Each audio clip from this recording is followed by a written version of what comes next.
Nous avons aujourd'hui, nous sommes le 21 juillet, je crois, nous avons aujourd'hui un événement important au niveau européen, comme l'attendait notre ami Philippe Friedman l'autre jour, à savoir une mutualisation des dettes qui renforce considérablement le fédéralisme européen, ce qu'on appelle l'hamiltonisme. Et Macron est quand même au cœur du système en question. Et ça n'a rien d'étonnant.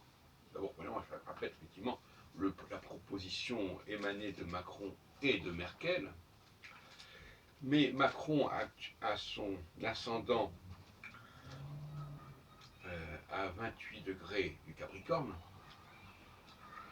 Et actuellement, Jupiter, qui va être pilote dans mon système, autour de 26 degrés du Capricorne. Donc nous avons affaire à une conjonction, et la conjonction est un phénomène de ressaisissement.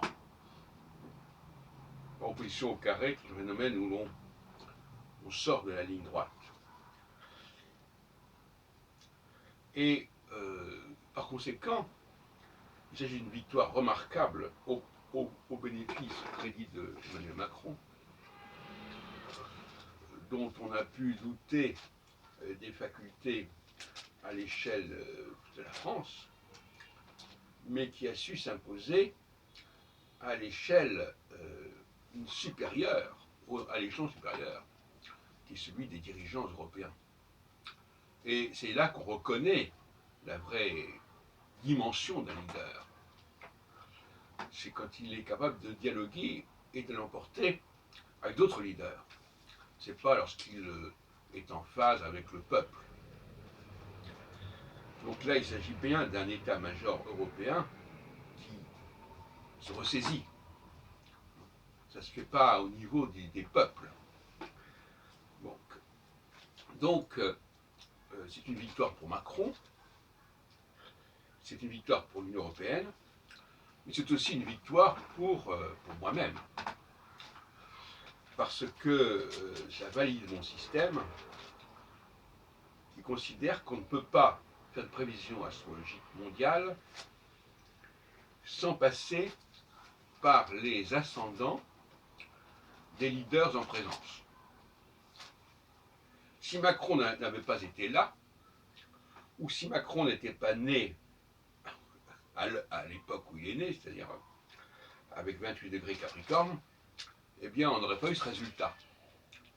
Autrement dit, nous sommes dans une sorte de monothéisme, entre guillemets, en tout cas de monocratie, où il y a une planète qui l'emporte, qui est Jupiter, et où il y a un personnage qui fait que les choses avancent. Et il suffit d'un seul personnage qui emporte, qui entraîne les autres, pour que les choses se passent. Donc voilà une conception de l'histoire, une conception de la science politique tout à fait nouvelle, à mon avis. Donc retenons bien cette idée. Lorsque Jupiter transite en conjonction-opposition l'ascendant d'un leader, ça veut dire qu'il va être capable d'entraîner avec lui toute une série de leaders. Et ça, c'est ce qu'on attend du super leader.